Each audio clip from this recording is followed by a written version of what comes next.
You know, when the Philadelphia Eagles won the Super Bowl in February 2025, I'm sure their team did not walk into the stadium and say, hey guys, let's just play and see what happens. No, they had a game plan. They knew exactly what they needed to do, and because they knew exactly what they needed to do and they had that game plan, they soundly defeated the Kansas City Chiefs during one of the most important games of their life.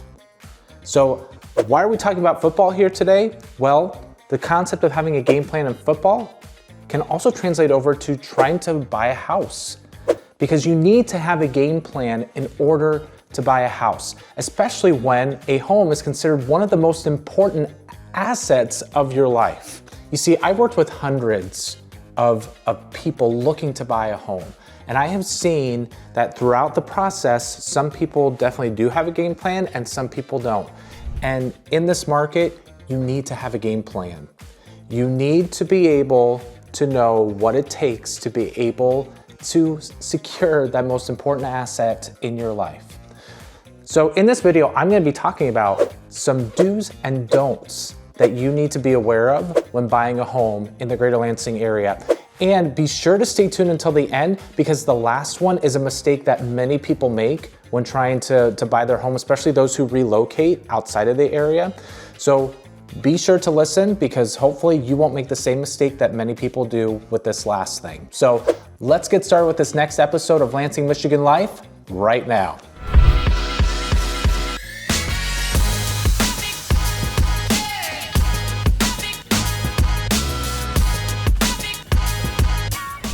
Hey everybody, Troy Seifert here with the Capital Area Real Estate Specialist in the greater Lansing, Michigan area. I'm a real estate agent, been selling real estate since 2017, and I get phone calls all the time from people who are just like you watching this channel, people who are looking to relocate to the greater Lansing area or looking to purchase a home in the greater Lansing, Michigan area. So if that's you, I would love it if you would call me, text me, email me, schedule a Zoom. There's a link below in the description. Also, all my contact information is in the description below, and I would love to just be able to talk with you and talk about your real estate goals. Also, if you could, please like, subscribe, or ring the bell for notifications so you could be the first to be notified when a brand new episode of Lansing, Michigan Life goes live. And we have new episodes going live once or twice a week, so you're definitely not gonna wanna to miss any of our episodes, because a lot of them have very valuable information for you. Okay, so we are gonna be talking about what buyers need to know in this market. Some of these things have to do with choosing an agent, having a game plan, even having a good loan officer. All this information is going to be extremely helpful to you. So I have 5 things, 5 do's or don'ts that we're going to discuss, and this will hopefully help you have a game plan when you first speak to a real estate agent. Maybe it's me, maybe it's somebody else, whoever that is, okay? So the first thing when it comes to having a game plan, very important thing actually, is know your timeline, know your timeline, know your timeline.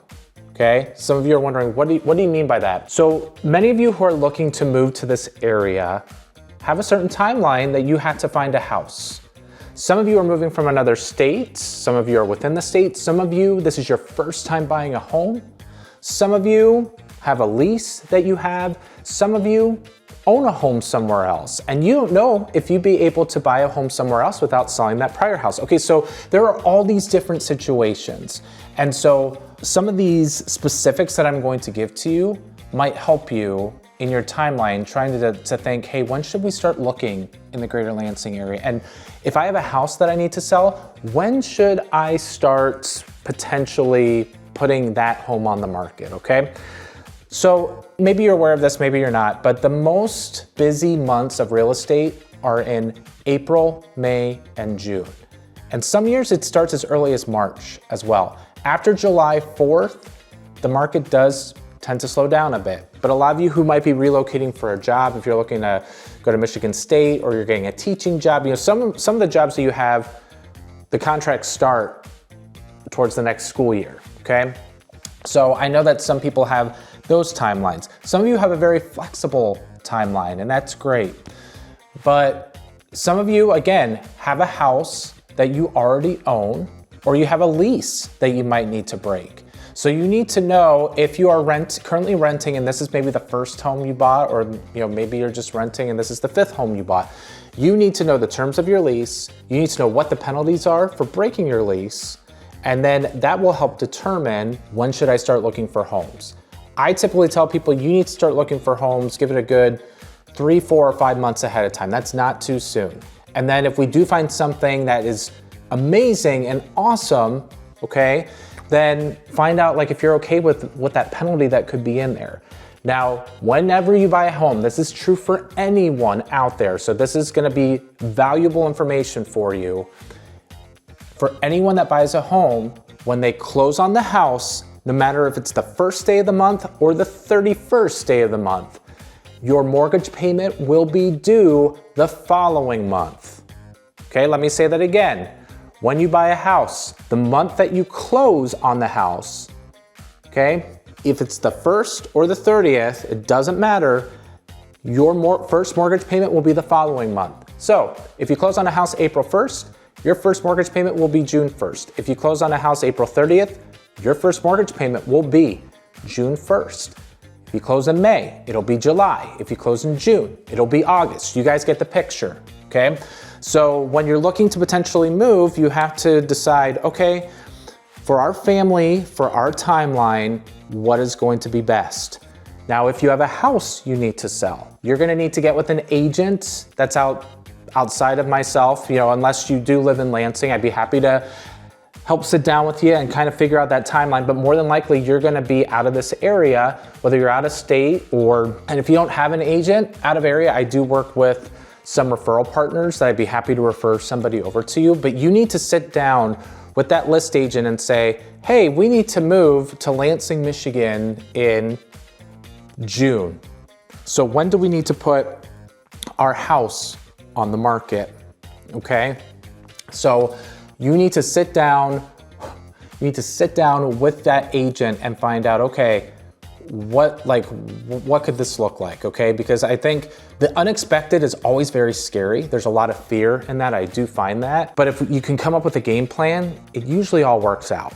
Because here's the other factor too that you need to count on. Also, occupy a property, and especially in Lansing, Michigan, the last several years, you have to be aware of that when you give an offer to somebody and you look to buy a home from somebody, if they still live in that property, they're gonna wanna have maybe 30 to 60 days to occupy the property after you close. So then you gotta start thinking to yourself, okay, if that's the case with this, then I don't wanna be homeless, right? So what's my plan so that I am not homeless? So some people put their home on the market, just right out of the gate, and they can, have it on there, and then they might ask themselves for some time to be able to look for a house and have that cushion, because if you list your house, you're gonna have 30 days from when you receive an accepted offer to close on that house. And then you could ask for up to 60 days to stay afterwards. So that could give you a 90-day window, right?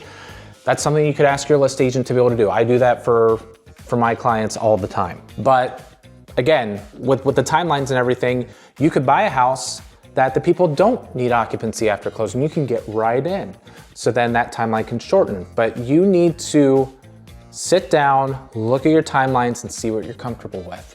Are you comfortable with, hey, to be able to find the house that you want, am I okay with maybe having to stay in a hotel for a couple weeks until I get to occupy my property?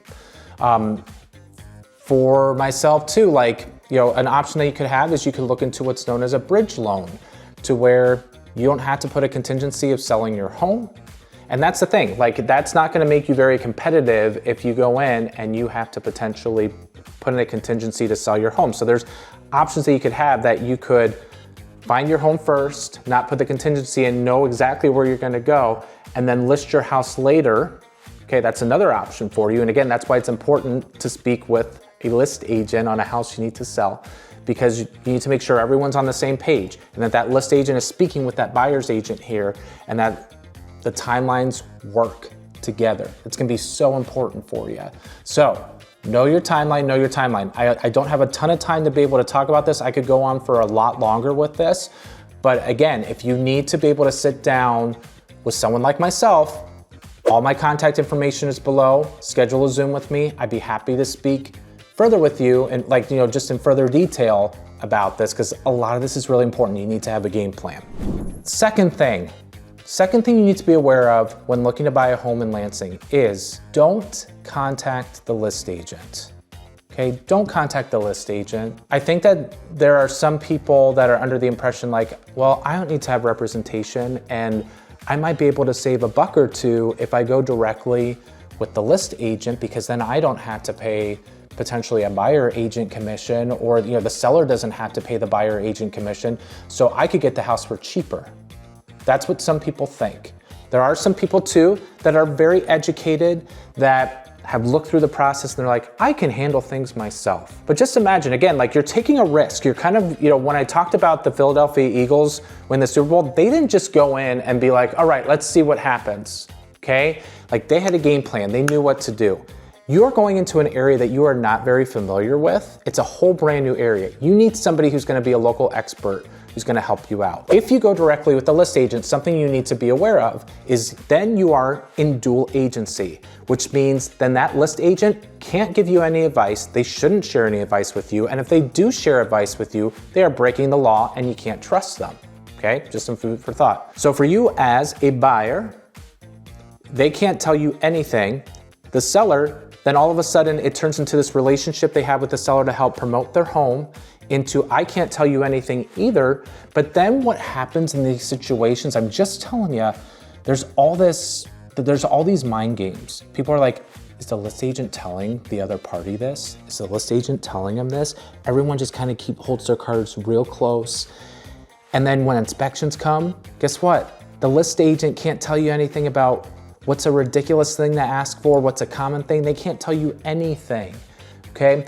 It is in your best interest to have a representative for you in your area. When you go to a list agent, it's not in your best interest. The other thing you need to be aware of, those of you who are thinking you're gonna save $1, is that especially according to these new laws and rules, okay, which the new settlement happened in August of 2024, in our contracts is written, if a list agent brings a buyer, this is how much percent of the purchase price that the seller has to pay the list agent. So it's written in a contract right in there that it's not like it necessarily saves the seller any money if an unrepresented buyer comes. The list agent still pockets that money. So again, I'm just letting you know, things for you to be aware of. It doesn't necessarily mean that you're gonna save any money. So you're not necessarily saving any money. You can't get any advice. You can't have any representation when you go directly with that list agent. It just sounds like a dangerous thing. So there are other things that you can do, but do not contact the list agent for a property that you are specifically interested in. I know it's tempting to do, but try to control that urge to get into communication with somebody right away, without thinking through, if I do this and I make this decision, this is what could happen, okay? Number 3, be sure when choosing your buyer agent that they are full-time and not part-time. Be sure when choosing your agent that they are full-time and not part-time. This is something that people don't realize, okay? There are 20% of the agents in our area that do 80% of the business. I'm a full-time agent. Everybody on my team is a full-time agent. And that is something that you need to be aware of. Full-time is what you want. Why? Because availability is key. When you want to get into a property, when it first goes on the market and you have somebody that's part-time, they might not be able to show it to you for several days. Why? Because they might be working, they might have plans, and their head's just not fully in the game. So be sure that your agent is full-time. Another thing for you to be aware of is that part-time agents, they don't do as many transactions as a full-time agent. And I want you to think of it this way, okay? When you have more transactions happening because you're a full-time agent, you're not gonna be as stressed if there's an issue that comes up with the transaction or the home you're looking to buy. So if you hire a part-time agent, that part-time agent doesn't have a lot of transactions happening. So when it gets kind of tough with the inspections and the inspections don't go so hot, okay? How is that part-time agent going to handle it? Are they gonna try to still talk you into it? Or are they gonna be even keel about it? If there's an agent that has other transactions happening and they know this is part of the game, they're going to act in your best interest. If you have somebody that's part-time, that's going to affect their advice to you. I hate to say it, because money is a big thing. You need to have money to be able to survive. And the last thing too is that with full-time and part-time agents, experience is key. You could have a part-time agent that's been doing this for 27 years, but they hardly did any transactions this year. As opposed to you could have a full-time agent, maybe they've been doing it for 5 years, but guess what? They did 50 transactions a year. Who do you think has a bigger pulse on the market? Even though somebody could say, hey, I've been doing this 27 years, do they really know what's going on? Do they know how much homes should be going for? Do they have that availability? Okay, so as far as experience goes, if somebody has a number of transactions under their belt and they're still doing it full time, that's a good agent to be able to have. Now, if you have a family friend, again, make sure that family friend, like maybe you're moving here and there's somebody that knows somebody out here, okay? Be sure that person is doing it full time, okay? I have a story of somebody that purchased a home. They moved here to the Lansing area. They had a family friend from out of the Lansing area actually show them a home. They went to do inspections at this home and they had a family friend get them under contract with the home. And what ended up happening is they ended up doing inspections. And the buyer said to their agent, to their family friend agent, hey, should we do pest inspection here?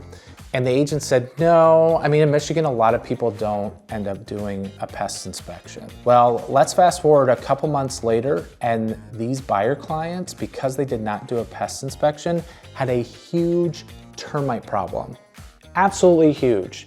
And they were ticked because this family friend that they had wasn't aware of like, yeah, duh, you do a pest inspection. Like that's just what you do. And so it cost them hundreds upon hundreds of dollars. They had to get Terminex in, okay? So just because they're a family friend doesn't mean that they are golden, all right? So that's number 3. Number 4, be sure to have your financing in check. Be sure to have your financing in check. If you are a cash buyer, be sure that you have access to your bank accounts. That way, when you're ready to make an offer, that money is readily available. You can usually do a quicker close. Also, cash buyers, those of you who are watching here thinking that you're gonna buy a home in cash, let me give you a reality check. If you are in competition, you are going to pay asking price or above. I think a lot of people hear cash is king. And so as long as I have cash, that's my game plan. I'm just gonna throw an offer out there and they're gonna see cash and I'm just gonna win it because cash is king, okay? If there's like a $20, $30, even a $10,000 gap between a finance loan and a cash offer, okay? The seller's gonna wanna try to make as much money as possible. And so they will go with whatever is going to be financially beneficial to them. So again, be aware for cash, be prepared to pay at least purchase price. When you're looking at these home prices, don't start to think that you can lowball at all. And I'm not assuming that you will, but I'm just trying to give you a reality check that there are several homes I've gone under contract that have gone at or above asking price with cash, okay? As far as financing goes, it's gonna help you to have a local lender here in town. Because when you are in a competitive situation especially, and you do not have a local lender here in town that agents are familiar with, that could be a red flag to the agent who's representing the seller and to the seller.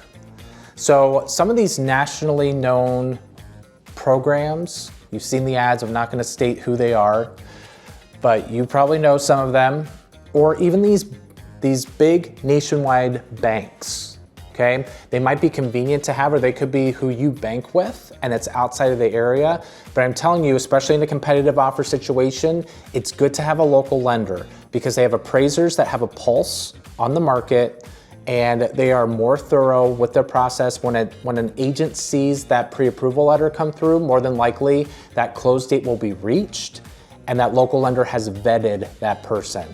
So try to get a local lender, have a game plan with who you're gonna use. And a lot of the local lenders have some of those programs I talked to you about, like if you have a house that you need to sell outside of the state or outside of the area, they have what's known as a bridge loan, or you can do what's known as a recast if you don't need to have the contingency, but you would like to use the equity from your home out of state.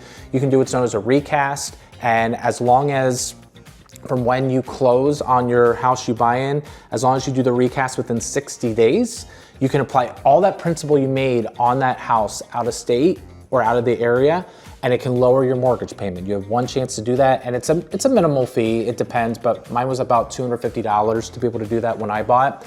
Just some food for thought for you. It's good to talk with a local lender. They have products, and they have a strategy for you and a game plan as well. Okay, the last thing, and I could go on for a long time with this one, but this one is a mistake I see so many people make, especially those who are from out of the area and they don't know another agent, okay? This last one is so important. Don't depend on the internet to find your agent. Oh, even the Diet Pepsi doesn't like it, okay? Don't depend on the internet to help you find your agent. What do I mean by that? Many of you know the home search sites that are out there. You got Zillow, you got Realtor.com.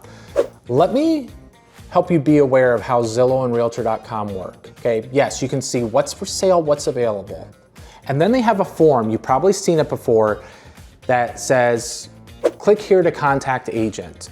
So then you think to yourself, maybe I'm contacting the list agent, right? Well, that's wrong, because what has happened is on Realtor.com and Zillow, there are random agents, it's not like Zillow chose them, agents that decided to pay into a program where if somebody clicks on that box and fills out the form, then they will call that lead and be able to help show them a house. So now you got an agent that you've never even met, who because they paid for that lead, now they're just randomly reaching out to you. And in your mind, you're like, well, I just want to get into the house. But you have to think to yourself, like, do you want this person representing you? Like the very first person where you don't even know who they are? It's just something for you to be aware of. So I know that it's so tempting to be able to be like, hey, I see this house, I want to be able to get into it. But if you have somebody in mind that you are looking to potentially use, get with them, reach out to them, call them, text them, let them know, because you want to have that representation and you want to have somebody that you like, know, and trust, right? The other thing to know too is that some people have on their sites, click to find an agent. So you could Google, like you Google best real estate agents in Lansing. So a couple things for you to be aware of. There are some referral sites that you click on it and you're like, I want to know the top agents. So what happens is that when you click on there, you fill out that form, you're going to get several phone calls. Your phone's going to blow up. You're going to be overwhelmed. And again, these are people you do not know, okay? And you just have no idea whether you can trust them or not, right? Okay, so just something for you, again, to be aware of, that when you type this in, you could have these people that say that they endorse people, but really they're paying into a program, okay? I know I'm a Ramsey trusted agent, and Dave Ramsey does not give his endorsement lightly. He's one of the only few that, hey, you pay into the program, but you have to be coached. There's expectations, right? So when he does that endorsement, he's different than many other people. But all these other platforms are very different in that, hey, as long as an agent pays up, they don't have to be great at their job. As long as they pay it, then they get the lead. And do you really want to put your most important asset in the hands of somebody that might be okay at their job, but they have the money to be able to do it? That's where the term visibility trumps ability, okay? If somebody's visible and you see them, you're gonna be more than likely to reach out to them, right? So just something for you to consider, especially if you've never had that interaction and you haven't seen how they are, what their body language is, any of that. That's just something that I think is key, that you really need to do your due diligence when trying to find a buyer agent. And the last thing too, like it could be very easy for you to get on Google and type in on Google, hey, top real estate agents in Lansing or in Okemos or in DeWitt. And you'll see 2 or 3 agents pop up. Again, those people have paid for those leads. Now, I'm not saying that all these people that paid for the leads are bad. They could be great agents, but they paid for it. They're not endorsed by Google, okay? They're not endorsed by any of these other platforms. So do your due diligence, make sure to do your research, because just because you Google them, it doesn't mean that these platforms are endorsing them or that they're any better at their job, okay? There are some people I know, okay? This is just something for you to be aware of. Like I have a decent amount of Google reviews. I have a decent amount of Zillow, but it's nothing over the top. But there are some teams that are out there that are telling people, hey, give us a Google review and we'll give you something in return. Not necessarily a house, but hey, we'll give you a free t-shirt or we'll give you this. Why? Because the more reviews that you continue to get, then you climb higher in the search engine rankings, okay? And that is true. So you can pay for ads so you could be right at the top, or you can just ask for these Google reviews and you'll show up at the top of the Google rankings. Now there's something to be said, you could have a lot of people that, you could have some people that have a number of transactions, right? But let me give you this perspective, okay? Very top agents in our area who have sold the most transactions, they do not have very many Google reviews. It's all word of mouth. It's all about relationship. It's all about people that know them. So put that in perspective. Just because somebody has 400 or 500 Google reviews that are 5-star or 300 doesn't mean that they're the very best. It means they're really good at marketing themselves and very good at making themselves be out there. So let me end with this story. It has to do with somebody who reached out to somebody on one of these lead sites. So somebody contacted an agent, they wanted to see my listing. So it was an agent that paid into this program. And it was a multiple offer situation. We had a few offers. These people won the offer, and the agent had told them, hey, in order to win this is what you've got to do. And so they waived inspections, and there were disclosures that were given, like we were completely upfront with these people.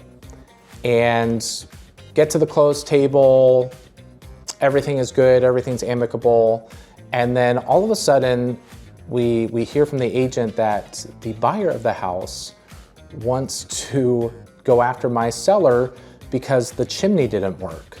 Well, they waived inspections, A, and B, in our disclosures, we said that we didn't know if the fireplace was working. It was unknown. And what ended up happening was the people were quite not contentious, but they had each other's phone numbers and they were trying to figure it out. And they might have to go to mediation from it, but it was a $6,000 bill to be able to make the fireplace be put in working order. It's pretty expensive. I bring all that up to say, why wasn't the agent showing them in the disclosures, hey, this is unknown? Or why wasn't the agent telling them that? Again, this is somebody who they randomly found. So you're taking a risk. I'm not saying that's gonna be your experience anywhere you go, but wouldn't you rather go for the most for sure thing, have the best game plan possible for your most important asset? And with that, I'm gonna leave you here. Please like, subscribe, or ring the bell for notifications so that you can be the first to be notified. And also, please call, text, email, schedule a Zoom with me, whether you're looking to buy in 9 days, 90 days, or 9 months from now. I would love to talk with you. So until next time, everybody, take care, make it a great day.